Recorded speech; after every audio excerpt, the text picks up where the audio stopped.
Welcome back to Life in the Valley podcast. Today I'm with Jason Soderstrom, Matt Olson, I'm Paul Ice, and we've had a few podcasts under our belt. This is a new thing. We're only a couple weeks in on this. And practical Christian living and some questions, tension points that go along with that. And we thought one of the things that people have asked, and some of you know who we are, some don't. Maybe we would take some time, interview one of us, get to know us a little bit and how our path has come to know each other. Matt and I were discussing our stories aren't really that interesting, so let's start with Jason's. No, not really. But having said that, Jason, you're probably the newest to the team at Valley, and I'm the youngest. You're the youngest. And we want to... They probably can't figure that out. I just wanted to clarify for everyone watching. So this is on YouTube, right? But it's also some people are listening to it, so they can't see us. But if you watched it, and we have a screen right here in front, who would you say is the youngest? We're really the same age. I just have more mileage on me. Yeah. You've had a lot more stress in your life. I think because you can grow a full beard and it's all the way down your neck, you probably look a little bit older than I do, but you're wearing a hat that's cool. So I guess that gives you away as the youngest. This is a side note. I actually like our podcast a lot because I think it's a little unique that we're all from a different generation, all three of us. So we I like doing this podcast because it's not me with a bunch of my generation people, but it's all generations. So I actually enjoy being with you, my elders. Yes. Did you guys think about, we're podcasting today, did you think about what shirt you were going to wear today? Did you, think, is this going to look good on just be honest, Matt. You're looking like I want to say yes, but I don't want to admit that. If I did, it wasn't too much. It's a subject. I thought about it. I was putting my shirt on. I thought, is this going to look good on the podcast? And this is one of those dry fit shirts. And sometimes those, look good on some people and not others. But I thought nothing of my hair or anything like that. So I haven't had a haircut in a while, so I was like, I got to wear a hat for that was probably for our listeners. Yeah. All right. I have no idea how that moves us forward in the podcast, but we're with Jason today. Jason, tell us a little bit how you came to know Matt and I. Yeah. We're not going to go way back to when you were a baby and tell your whole life story, but I'll spare you all those details. Yeah, I moved to Colorado 5 years ago to start a ministry called Student Mobilization, STUMO, at CU. And so I've been in ministry at the University of Tulsa for 7 years before that. It's collegiate ministry where really our vision was, even as we moved to Colorado to Boulder, were to reach people that did not know Jesus, to see disciples made and multiplied. And our strategy was really one life at a time, that we wanted to go build relationships on campus and love people, be salt and light to people, and just share the gospel when we could with people and see what would happen. And then from that, invest. That we really believe as a ministry, and I believe this at the core of the way that the gospel expands and multiplies, is just through individual relationships and people. And so I guess it was 3 years ago, I got this random invite to this pastor's prayer meeting. I only went once and I've never been again. So I only went once, never went again. And it was at Valley. Valley hosted it. And I was just kind of walking around and I met this guy right here and we just clicked immediately. It's you say a lot of words like discipleship, multiplication, but really what does that mean? How does that play out? And we both were kind of intrigued by each other. It's almost like your first interactions with someone you want to date. And I was like, hey, you want to go get coffee? And so we went out, got coffee. And in that hour, I'd been really praying that God would put in my life someone in Colorado that could be a mentor, someone that would disciple me, that could love me, to help me in ministry, help me in my marriage, help me with my kids, all of those things. And God just placed Matt in my life. And then about 2 months later, we made the decision to start coming and serving at Valley and just getting plugged in since then. Yeah. So this last year, God brought a lot of changes through internal workings in your heart. Mm-hmm. and external circumstances that seem to direct you into a new venture. Yeah. Why don't you talk a little bit about that? Yeah, so my wife Molly and I, we never thought we would ever leave campus ministry. We always said we would only leave unless God really stirred and called us out. And through all those things you were saying, God was doing a new work in us and putting in a new desire, not even a new desire, just a change of ministry, change of scope. And so this last year, God just started placing in our heart that we wanted to see 18 to 35-year-olds reach, that we really had a vision as the church in America. We're losing a crazy amount of millennials every year. 1 million millennials leave the Christian church every year. And Molly and I just had the heart to go, we've spent the last 12 years of our life reaching these people. We want to use that knowledge and that experience, what God's done, to really invest in that generation. And so it was in April, the Lord really started stirring my heart for the idea of what we're calling the brook. And it comes from John 7, when Jesus, he's at this festival and he stands up and he goes, if anyone would drink of me, as the scriptures say, there would be a spring of living water that would overflow. And I read that, and I remember calling my wife, going, oh, I think we need to start a ministry called The Brook, where it starts at the depths of who we are. Because we believe, and this is what draws us together, when Jesus gets your heart, it outflows. Yeah. And it overflows. It's like a brook. A brook eventually hits the stream, which hits the river, which hits the ends of the earth. It goes to the ocean. When Jesus comes out of someone and it flows to their hobbies, to their family, to their friends, it's going to reach all different people. And so as we prayed and thought through that, the Lord just put on our hearts that we needed to start the brook to reach 18 to 35-year-olds. And we live in Boulder. We love our life in Boulder. But God just started pulling our hearts away from not putting the brook in Boulder, but in Denver. And one of the big reasons is that there's 355,000 people in the city of Denver, over 50% of the population that are between the ages of 18 to 35. And a lot of people that are in church world there would say only about 1% to 2% of those people are in church. And so our hearts just have been broken for those people. And then through the Lord's working in our life, the brook eventually came into the idea of that it needs to be a church plant. Really, for us, we believe in the local church, that Jesus uses the local church. He's going to use the local church in Lafayette, Valley Community Church, and all the other churches that are seeking the Great Commission and are advancing the kingdom. He's using the church, the collective church, to go multiply disciples through the earth. And we were like, I don't know if we can, are we pastors? Do we know how to do this? And so we just didn't even know if that was like our skill set. And then I started talking with these guys, and the Lord just started confirming, like, this is kind of what you've been about.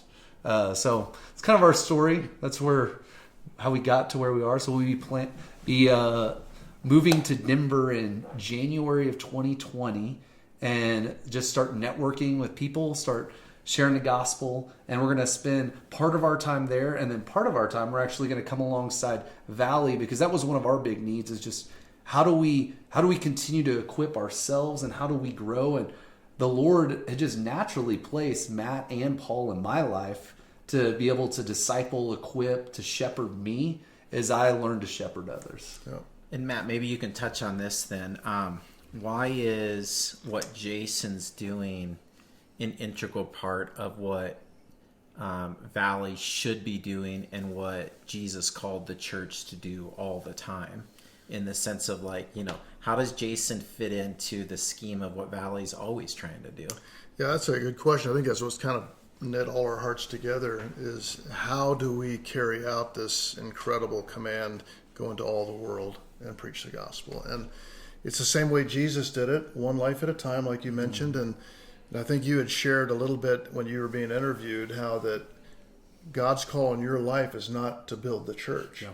It is to make disciples. And Yes. He says, I will build my Jesus church. Builds the church. And, yes. and we often get that reversed. Mm-hmm. And I think it gets us into trouble, because we get into trying to build a big organization rather than individually create another disciple. And so this is the way the church multiplied. The early church is a disciple is made, who makes a disciple, who makes a disciple, and a church forms. And it's a very natural way of sharing your faith in Christ, pouring your life into another person, like the brook pouring into a person, and then other churches being established. And so Jason's role this year will be for us, even though he's got a lot of experience, he is not a novice by any stretch of the imagination, but he's going to be an apprentice pastor at Valley, and is also with the Send Network. That's SEND, not SIN. Send Network. So he's got a great reinforcement. But Valley's going to be the sending church, and so this coming year, he's going to spend a lot of time helping us reach millennials at Valley, and work with Paul and I and others in our church, and then at the same time be preparing for this new plant in Denver. So we're very excited to be able to participate. Well, and what I love, just in the training I've gotten, I keep hearing this in my head, it's not people that plant churches, churches plant churches. Yeah. And so my vision, my hope, is that Valley is going to extend its reach. It's not called Valley, but we don't care about the brand. I don't care about the Brooks brand.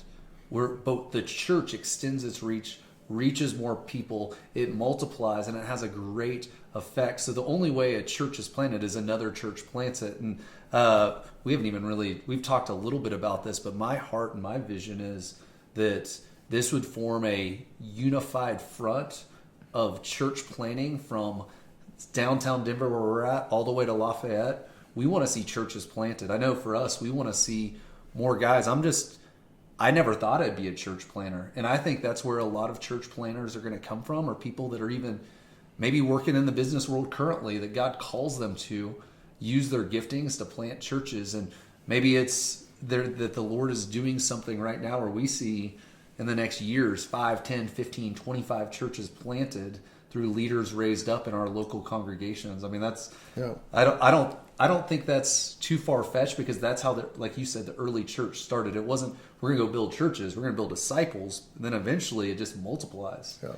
Well, and don't you think, Matt, with that part of the equation is when Jason became part of the team, as far as the broader team of Valley, like, probably you set up some chairs at the beginning like the average person does. You came to be a part. Open the blinds so the light shines in. Yep. Greedy. But eventually there was something that we saw in Jason, God doing work, and part of the affirmation process of God calling him to speak the word of God. And you mentioned about having Jason preach, and talk about a little bit about how that philosophically fits into where Valley is, because I think, Jason, we would say Matt's the best teacher and preacher at Valley, so let's just put him up there all the time, right? But that's not Valley's all about, right? Yeah, I think I grew up in a culture where, as a pastor, I'd preach every Sunday unless I was sick or gone, and you'd have other people fill in. But I think as I start to study the New Testament, Paul was always pouring into people and giving them opportunities to minister. So both these guys preach. Josh preaches, Craig preaches, but a big part of what we do is on a regular basis and very intentionally, you're part of that preaching, teaching, development for our church. So I think it's healthy for the church. It's healthy for us. I hope you learn some things from me, both of you, in preaching, but I learned things from these guys just about context and culture and communication. So even though whoever's preaching that week, they do most of the work on the sermon, we all have a part in it. Well, and isn't that how you work get together. Better at anything in life? But I just think of iron sharpening iron in this way, is that if you never gave me an opportunity, I can't get feedback. I can't get help in it. I'm so appreciative that I'm in an environment that's championed, and also like that even our congregation is behind that the way that we raise up the next generation of preacher is not by just making them sit on a sideline. It's by giving them opportunities. It's like being a baseball player and never getting to swing the bat. It's just watching somebody swing a bat. Right. Eventually you got to get up to the plate and swing, and sometimes you strike out. I'm hoping not to strike out too many. Right. But I mean, it is an active thing that we're doing at Valley, and that is training next generation and next leaders. and we want to always be, part of that process. And I think one of the things for me that's a beautiful part of this is when Jason became part of the Send Network, which is an organization for church planting in, across America, but around the world, but specifically with Jason, in the Denver area, they gave him the green light to go right away. Like, Jason, we're on your vision. We think God is working in your life, and the call seems pretty clear. And Matt, you and I testified to the fact that we see God's calling in his life, and I think the Send Network's like, go. And Jason's like, wasn't there a thing about an apprentice option, And I think you chose that role intentionally. Maybe just take 1 minute. Why? What does an apprentice mean to you? Why did you take that particular role instead of, hey, let's just go? I believe in the biblical model that was set. Jesus had his disciples that followed him. Paul found his disciple, Timothy. And it's this idea that it's not a Bible school training. It's a life-on-life training. And you guys know me. You know all the good about me, and you all know all my problems too. And that's what discipleship is about. It's not about looking good. It's about loving one another, helping each other become followers of Jesus closer and closer and closer. So me personally, I just wanted that in my life. I wanted people in my life speaking into my life. I'm 34 years old. I'm very young, and I want always in my life that older men that I trust and that God is working in to be putting in my life. So I was like, I'd be foolish to jump into something without the men behind me to really invest in me. So I want the investment. Yeah. And I think we'd agree that of all the guys I've seen part of the Send Network and being involved with that myself too, you're probably the most ready to just go.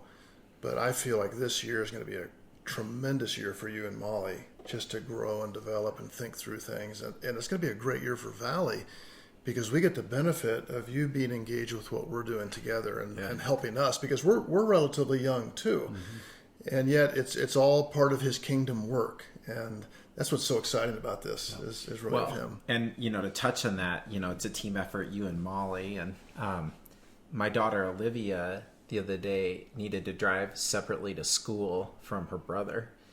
And I'm like, why do you need the car, today? And she's like, well, I'm going out to coffee during the school day with Molly. And I'm like, you are? And she's like, yeah, Molly wanted to see if I wanted to get coffee. And so she has an off block, and she's like, so Molly and I are going.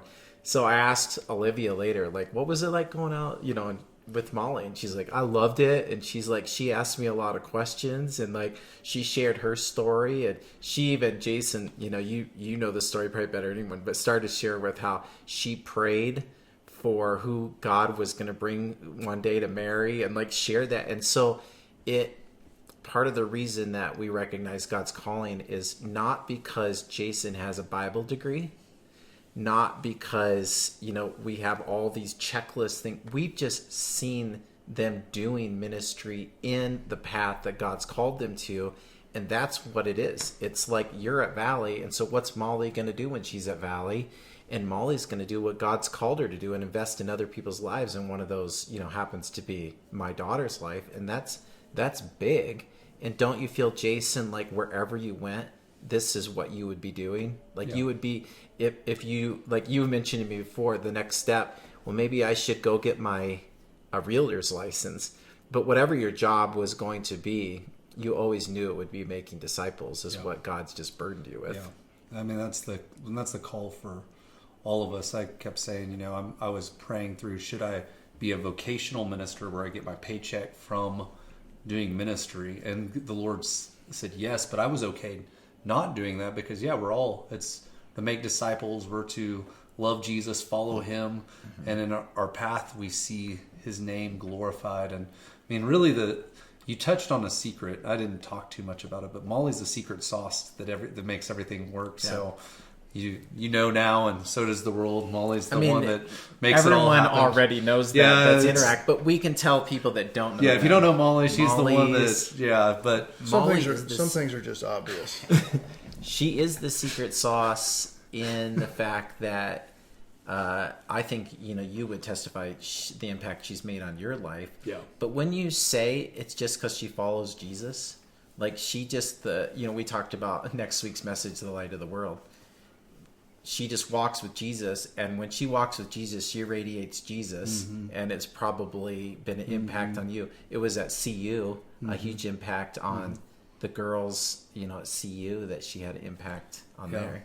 Well, and we're just to reiterate as we close down, we're just grateful the Lord put us here, that He put us with Valley, and we just have a huge heart to see His kingdom expand and just to play our role in it and to do whatever we can to serve and love and be here for that. I'm excited about what's going to happen. Well, and as we close up, I think Matt, just maybe touch on this, and this will be the last thing we'll get to today, is it's what Jace is doing is what God calls us all to do. And some He'll set apart to actually go plant a church, but at the end of the day, making an impact on another person's life is what we're trying to impress on everyone. Yeah, it's what we all do in the course of life, where we work, our neighborhoods and things. Once in a while, God will put it in you that you need to just step out like this in this particular way. People often ask, how do you know? And I think you get to the point where you can't do anything else. Yeah. I mean, it's just God's worked in you, and the rest of us have seen that. So it's special. Would you even say, Matt, on that some of, in your experience, some of the people that made the biggest difference of Christ in your life that you've seen, God never called to be a pastor, right? And I mean, you probably have stories upon stories of people that made huge impacts for Jesus. Yeah, it's all part of God's family, and we all have a part. So. Yeah. All right. Well, that's a little bit about Jason and finding out the secret sauce to what is making that go. What's the secret sauce in your life, Matt? Well, how can I say anything else but the same? Chick-fil-A sauce? Yeah. We all want to testify. We already know what the secret sauce in our life, but we'll wait till we get to know more of your story. Yeah. So thanks for joining us, Life in the Valley.